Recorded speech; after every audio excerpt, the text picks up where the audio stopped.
The silence in the kitchen was not the peaceful kind that follows a lifetime of hard work, but the heavy, suffocating sort that precedes a violent storm, and as I stood there with a spatula in my hand, I realized that for my family I was already a ghost haunting a vault they were desperate to pick clean.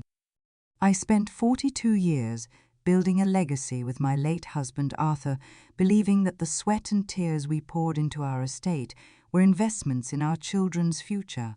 But in a single icy moment, my grandson shattered that illusion with the casual precision of a diamond cutter.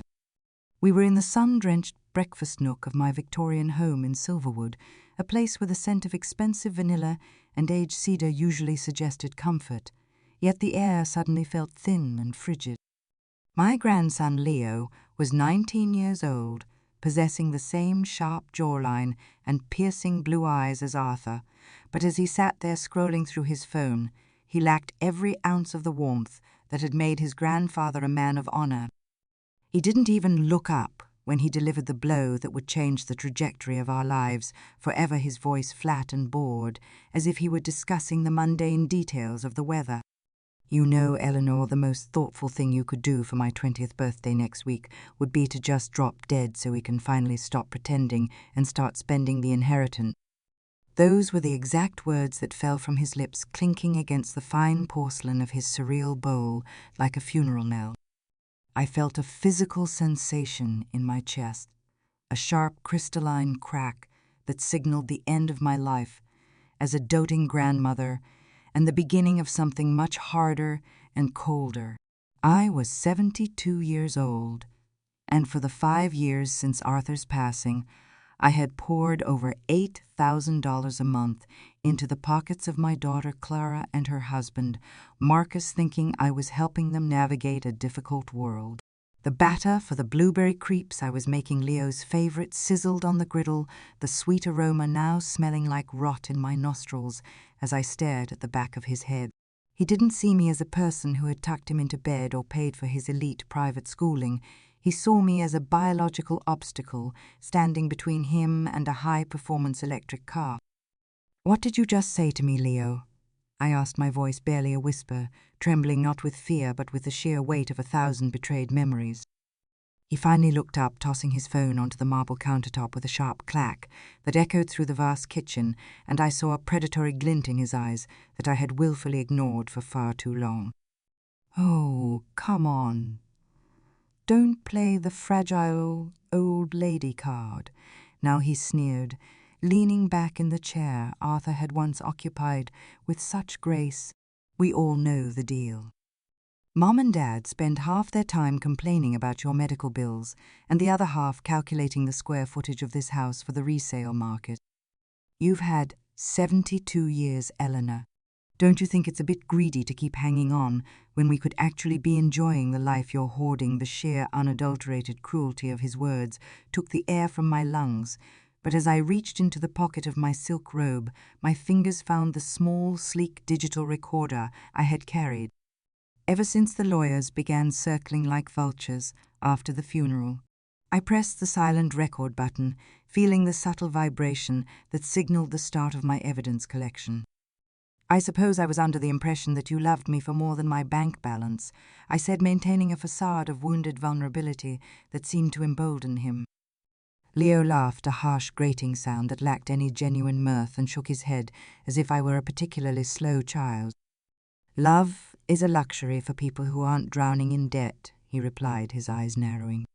"Marcus lost a fortune on those crypto investments last year, and Mom's boutique is hemorrhaging cash. We need that 3 million, Eleanor. We need it now, not when you're 85 and the nursing home has sucked half of it away. Dad's already found a place in the valley, a nice enough facility where they keep people like you sedated and out of the way for a few $1,000s a month. It's a win-win. You get professional care and we get to actually live our lives." The realization that my own daughter and her husband were scouting warehouses for me while accepting my monthly checks was the final nail in the coffin of my maternal devotion. I watched Leo leave the kitchen without a word of thanks for the breakfast I had prepared, the sound of his heavy footsteps fading down the hallway until the house was silent once more. I stood there for a long time watching the creeps burn on the stove, the smoke rising in grey ribbons that looked like ghosts dancing in the sunlight. I realized then that I had spent decades cultivating a garden of weeds, thinking that if I just watered them with enough gold, they would eventually turn into roses. I was a cash cow to them, a resource to be managed in a TM, with a pulse that was beating far too long for their liking. I walked to my master's suite and sat on the edge of the bed I had shared with Arthur for nearly half a century, smelling the lingering scent of his cologne that still clung to the mahogany headboard. I opened my private journal, the one where I recorded the truths I was too afraid to say aloud, and I wrote a single sentence today. I realize that my family is waiting for me to die, so tomorrow I will show them what it means to truly lose me. For the next 3 days I functioned like a silent architect of my own disappearance, moving through the house with a clarity that only comes when the blinders of love are finally ripped away. I discovered the depth of their conspiracy on a rainy Thursday evening when I stopped by Claire and Marcus's home to drop off some paperwork they had requested for a bridge loan I was supposed to co-sign. The lights were on in the study, and as I stood on the porch, the heavy oak door slightly ajar, I heard the voices of the 3 people I had loved most in this world. They weren't talking about my health or my happiness. They were discussing the legal mechanics of stripping me of my autonomy. Marcus was leading the conversation, his voice tight with a desperate kind of greed that made my skin crawl.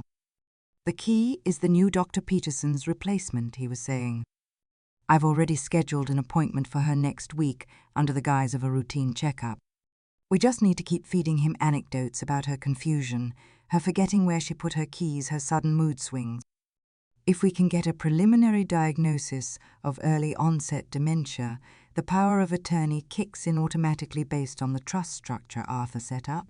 But she's as sharp as ever." Clara's voice rose, though it lacked any defensive fire. It was merely a technical observation.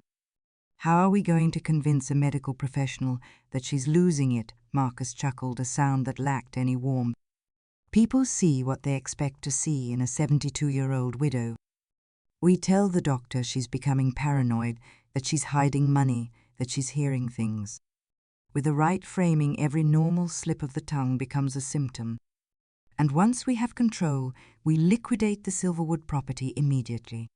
I've already had a silent partner look at the land. It's worth more than the house itself." I held my breath, my heart hammering against my ribs so loudly I feared they would hear it through the wood. I realized that my monthly $8,000 wasn't enough for them. They wanted the entire mountain, and they were willing to lobotomize my legal existence to get it. I backed away from the door, the rain soaking through my coat, and I felt a cold, hard resolve settle into my marrow. They thought I was a victim, a frail old woman they could manipulate and discard, but they had forgotten who had stood beside Arthur as he built his empire from nothing. The following Monday I began the process of dismantling the world they thought they owned. I met with my long-time attorney Julian Vance, a man who had known Arthur since law school and who held a loyalty to our family that couldn't be bought. I played the recordings for him, Leo's casual death wish, Marcus's clinical plan to fabricate a dementia diagnosis, and I watched as Julian's face transformed from professional neutrality to profound disgust. "Eleanor, this is elder abuse in its most calculated form," he said, his voice low and dangerous.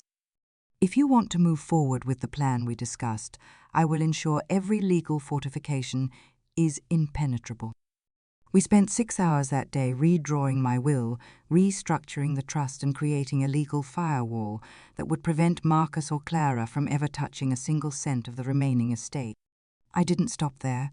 I visited a renowned geriatric psychiatrist in the city, Dr. Ares, and underwent a rigorous 8-hour battery of cognitive tests. When the results came back, I was in the 99th percentile for cognitive function in my age group. I had the paperwork, the recordings, and the legal ammunition to start a war they wouldn't see coming until the first explosion. To test the depth of their depravity one last time, I initiated a controlled financial collapse. I called Clara on Tuesday morning, my voice practiced in its feigned distress. "Clara, darling, I'm so worried." I began listening to the predatory silence on the other end of the line. I had a meeting with my investment auditor yesterday, and it seems there have been some catastrophic losses in the offshore accounts Arthur set up. At the current rate, I may have to stop the monthly transfers to you and Marcus entirely just to keep this house. The silence that followed was long enough for me to count my own heartbeat. When Claire finally spoke, the artificial sweetness of her voice had evaporated, replaced by a sharp, jagged edge. "What do you mean? Stop the transfers, Mom. We have a mortgage, the country club fees, Leo's tuition. You can't just cut us off because of some bad paperwork." "I'm so sorry, Claire, but I have to think about my own future," I replied, pressing the record button on my desk phone. "Perhaps I should sell the Silverwood house now and move into a smaller apartment while I still have some equity left." The panic in her voice was almost physical. "No! You can't sell the house, that's our legacy, Mom. Don't make any rash decisions. Marcus and I will come over tonight. We'll help you manage this. You're clearly overwhelmed and not thinking straight." There it was, the first brick in the wall of my supposed insanity. They arrived at 6 o'clock, but they didn't come with flowers or comfort. They came with folders of medical pamphlets and a predatory intensity that made the air in the living room feel heavy. Marcus didn't even wait for tea before he began his assault. "Eleanor, we've noticed you've been acting quite erratically lately," he said, his voice dripping with a false, oily concern. "This news about the money, this talk of selling the house, it's not like you. We think the stress of living here alone is finally taking its toll. We've found a lovely community, the Pines, where you can have 24-hour support. It's for the best, really." Clara nodded her eyes, avoiding mine as she reached for my hand. "We just want you safe, Mom. We think it's time for us to take over the financial burden so you can just rest." I looked at my daughter, the girl I had carried for 9 months, the woman I had supported through every failure and whim, and I saw a stranger fueled by a desperate need for a lifestyle she hadn't earned. I didn't argue. I didn't fight. I simply nodded and played the role of the confused, tired old woman, watching them exchange triumphant glances as they thought they had secured their fortune. They left that night believing that by Friday I would be signed into a facility and they would have the keys to the kingdom. What they didn't know was that while they were dreaming of real estate commissions and sports cars, I was signing the final papers to dissolve the family estate and transfer 95% of the assets into a charitable foundation dedicated to the victims of domestic and financial abuse. The house was sold in a private lightning-fast transaction to a historical preservation society that had been eyeing the property for years. By Thursday night, the Silverwood mansion was no longer mine, and I was no longer their mother or grandmother. I was a ghost who had already moved on. On the morning of Leo's 20th birthday, the day he expected to receive the deed to a brand-new luxury vehicle and news of his early inheritance, I left a single manila envelope on the mahogany dining table. Inside were not the keys to a car, but a series of documents that would serve as the final curriculum in a lesson they should have learned years ago. I had already moved my personal belongings, the photos of Arthur, my books, and a few pieces of jewelry into a beautiful modest cottage in a coastal town 300 miles away, a place where no one knew my name or the size of my bank account. I sat in the airport lounge watching the sun rise over the runway, and I imagined the scene in the Silverwood house as the clock struck noon. I could see them walking in, Leo leading the way with his entitlement like a shield, Clara and Marcus following close behind, ready to claim their prize. They would find the house empty of my presence, the echoes of their own greed, the only thing greeting them. The envelope contained the transcripts of every recording I had made over the past week. It contained the clean bill of health from Dr. Ari's, the legal notice that the family trust had been dissolved due to proof of attempted fraud and the documentation showing that the Silverwood house now belonged to the state. But the most important piece was the letter I had written to each of them. To Leo, I wrote that a man who wishes for his grandmother's death to fund his vanity is a man who has already lost his soul. To Clara and Marcus, I wrote that the greatest tragedy of my life wasn't losing Arthur, but realizing that I had raised a daughter who valued my demise more than my present. I informed them that the monthly transfers had ceased permanently and that any attempt to contest the changes would result in the public release of the recordings to the authorities and the local media. I left them with nothing but the debt they had accumulated and the harsh reality of their own reflection. The aftermath was a desperate, ugly scramble that I watched from the safety of my new life. Claire tried to call me hundreds of times, her messages shifting from tearful apologies to venomous rage, but I had changed my number and blocked their access to my world. Marcus attempted to hire a lawyer to contest the dissolution of the trust, but Julian Vance met him with a wall of evidence that threatened not just a lawsuit, but criminal charges for attempted fraud and elder exploitation. They were forced to sell their home to cover their mounting debts, moving into a cramped apartment in a part of the city they had once looked down upon. Leo had to drop out of his expensive university and take a job in a warehouse, the very kind of manual labor he had mocked his entire life. The $3 million they had banked on was gone, vanished into the coffers of a foundation that was now providing shelter and legal aid to women who had been discarded by their families. I spent my first few months in the coastal cottage, learning the sound of the ocean and the rhythm of a life lived for myself. I made friends with a retired librarian named Martha and a local fisherman who taught me how to tell the weather by the color of the horizon. For the first time in my life, I wasn't a mother, a widow, or a benefactor. I was just Eleanor. I spent my mornings gardening and my afternoons volunteering at the local shelter, seeing firsthand the impact of the money I had diverted from my family's greed. There was a profound, quiet joy in watching a young mother find safety and a new start. Because of the funds, Arthur and I had built a sense of purpose that 1,000 luxury cars for Leo could never have provided. I realized that by disinheriting my family, I hadn't just protected my assets, I had saved my own life from the slow, agonizing death of being unloved in a house full of people. 1 year after I left Silverwood, I received a letter from Leo. It wasn't an apology, not exactly, but it was the first honest thing he had ever sent me. He told me that his life was hard, that he was tired all the time, and that for the first month he had hated me with an intensity that kept him awake at night. But then he wrote about a moment when he saw a woman at the bus stop who looked like me, and he realized that he didn't even know what my favorite color was or what Arthur had said to me on our wedding day. He admitted that he had been raised to see people as rungs on a ladder, and that losing the money had forced him to actually look at the world around him. He didn't ask for a check.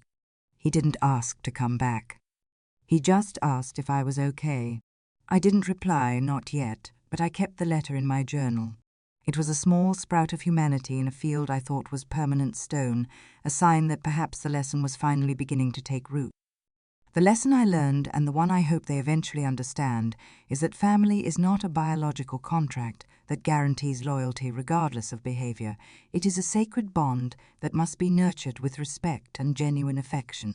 We are not obligated to fund the destruction of our own dignity, nor are we required to be the sacrificial lambs for the greed of those who share our blood. True wealth is not found in the balance of an offshore account or the square footage of a mansion, but in the peace of mind that comes from knowing you are surrounded by people who would choose your presence over your pocketbook every single time. I am 73 years old now, and as I sit on my porch, watching the tide come in, I am finally a wealthy woman. I have the salt air in my lungs, the sun on my face, and the knowledge that I am no longer a mark for the people I once called home. Looking back at the charred remains of my old life, I realize that the most difficult thing a person can do is walk away from the people they love to save themselves, but it is also the most necessary. We often stay in toxic situations because we fear the silence that follows, but I found that the silence was where I finally heard my own voice again. I am not the ghost of Silverwood. I am the architect of a new beginning, and though my heart still carries the scars of that betrayal, those scars are the roadmap to my freedom. My family thought they were splitting a fortune, but in the end, they only succeeded in splitting themselves apart from the one person who would have given them the world if they had only asked for her heart instead of her death. The legacy Arthur and I built is no longer a pile of bricks and mortar. It is a living, breathing force for good in the world, and that is a birthday gift far greater than any sports car or luxury estate. As the sun sets over the main coastline, casting long golden shadows across my garden, I feel a sense of completion that I never knew in the years of constant giving. I am no longer an ATM, no longer a source of stress, and no longer a victim of a conspiracy. I am a woman who stood her ground, who looked the people she loved in the eye and refused to be erased. The money is gone from their reach, the house belongs to history, and my life belongs to me. I often wonder what Arthur would say if he could see me now, sitting in this quiet cottage with a cup of tea and a heart that finally feels light. I think he would smile and tell me that I was always the strongest part of our partnership, and that the greatest investment we ever made wasn't in real estate or stocks, but in the courage to live a life of truth no matter the cost. The final lesson is perhaps the hardest one to swallow. Sometimes you have to lose your family to find your soul. We spend our lives building walls to keep our loved ones safe, never imagining that the threat might come from within those very walls. But when the people who are supposed to protect you become the ones you need protection from, the only righteous path is the one that leads away. I am Eleanor. I am 73. And I am finally, beautifully, and unapologetically alone in a world that I have made my own. The money didn't buy my happiness, but the way I used it bought my freedom, and in the end, that is the only inheritance that truly matters. I have learned that the sunset is just as beautiful from a small porch as it is from a mansion, especially when you can watch it without wondering who is standing behind you waiting for the light to fade. I spend my evenings now writing in my journal, not to record betrayals, but to document the small, exquisite details of a life reclaimed. I write about the way the fog rolls over the harbour, the taste of fresh blackberries from the local market, and the sound of Martha's laughter when we share a bottle of wine on the deck. These are the things that constitute a life, the small threads of connection that are woven from choice rather than obligation. My daughter Claire and her husband Marcus are distant memories now, figures from a past life who have no power over my present, and while I still pray for their growth, I no longer offer my life as the tuition for their education. They have their own path to walk, one paved with the consequences of their choices, and I have mine paved with the serenity of my own. The house in Silverwood still stands, I'm told a museum of a bygone era, but the spirit that made it a home left long ago. It is a structure of wood and stone, just as my family turned out to be a structure of expectations and greed. But here, in this cottage, there is a warmth that doesn't come from a fireplace. It comes from the realization that I am enough, that my value isn't tied to what I can provide, and that my legacy is defined by the lives I've touched through my foundation, not the people I've spoiled through my silence. I am a woman who chose herself, and in doing so, I gave my family the only gift that had any hope of saving them, the truth. Whether they choose to use it or not is no longer my burden to carry. As the stars begin to poke through the velvet sky of the North Atlantic, I close my journal and breathe in the cold, honest air. The world is vast, and my time in it is finite, but I will not spend another second of it being less than I am. I have reclaimed my name, my mind, and my future, and as I walk inside my small, glowing home, I know that I am exactly where I am supposed to describe. I am no longer waiting for the end. I am living in the middle of a story that I finally have the power to write. The best birthday gift I ever gave was the one I gave to myself on the day I disappeared, the permission to be free, the courage to be honest, and the wisdom to know that love that requires your disappearance is not love at all. It is just a transaction, and I am finally out of the business. The town where I live now is a place of rugged beauty and honest people, where the value of a person is measured by the strength of their character and the kindness of their hand.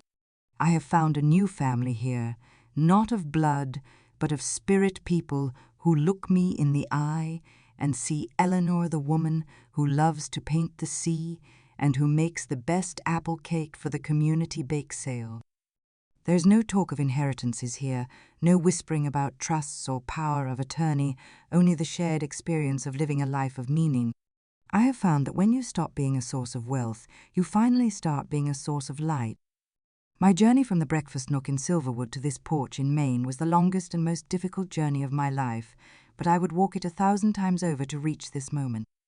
I have learned that the most profound human lesson is that we are the guardians of our own dignity and that no one, not even our children, has the right to take it from us. We must be willing to burn down the structures that imprison us, even if we were the ones who built them, to find the clearing where we can finally breathe. I am Eleanor, and I am free. I have found that the coastal air has a way of washing away the bitterness of the past, leaving behind a clear, sharp perspective that allows me to see my life for what it truly was and what it has become. I no longer look at the photos of my daughter and feel the stinging heat of betrayal. Instead, I feel a quiet, detached sadness for a woman who was so blinded by the shimmer of gold that she couldn't see the sun. I hope that one day Claire finds the strength to look at her own reflection without flinching, but I am no longer the mirror that she uses to fix her hair. I am my own person, standing on my own ground, and the horizon ahead is wider and brighter than I ever imagined it could be. The stories of my life are now told in the quiet acts of service I perform every day, in the letters of gratitude I receive from the Foundation, and in the simple, honest friendships I have cultivated in this small town. I have discovered that the most meaningful legacy isn't one that is left behind in a will, but one that is lived every day in the way we treat ourselves and others. I have chosen to be a light in the darkness for those who have been exploited, a voice for those who have been silenced, and a reminder that it is never too late to reclaim your life. This is the story of a woman who was supposed to be a victim, but who chose to be a victor, and in the end, that is the only story worth telling. I am often asked by the women at the shelter how I found the strength to leave, and I tell them that the strength didn't come from my bank account, but from the realization that my life was worth more than the convenience of the people who were hurting me. I tell them that the first step is always the hardest, but that every step after that is a step toward the sun.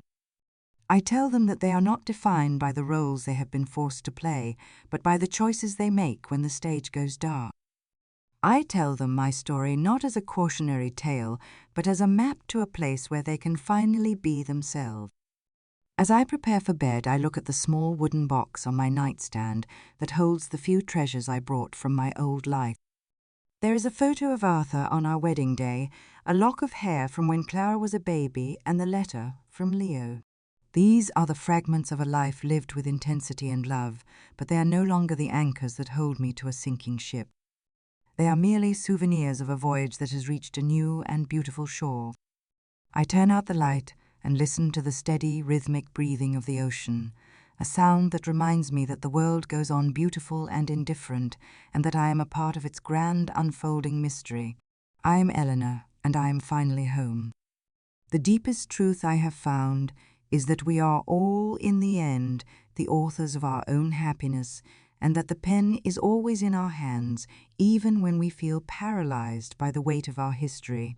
We can choose to stay in the stories that other people have written for us, or we can choose to turn the page and start a new chapter. I chose to turn the page, and though the ink was wet with tears, the words I wrote were my own. I have learned that the most human thing we can do is to survive the people we love, and the most divine thing we can do is to forgive ourselves for the survival. I am at peace, and for a woman who once waited for her own death to satisfy her family, that is the greatest victory of all.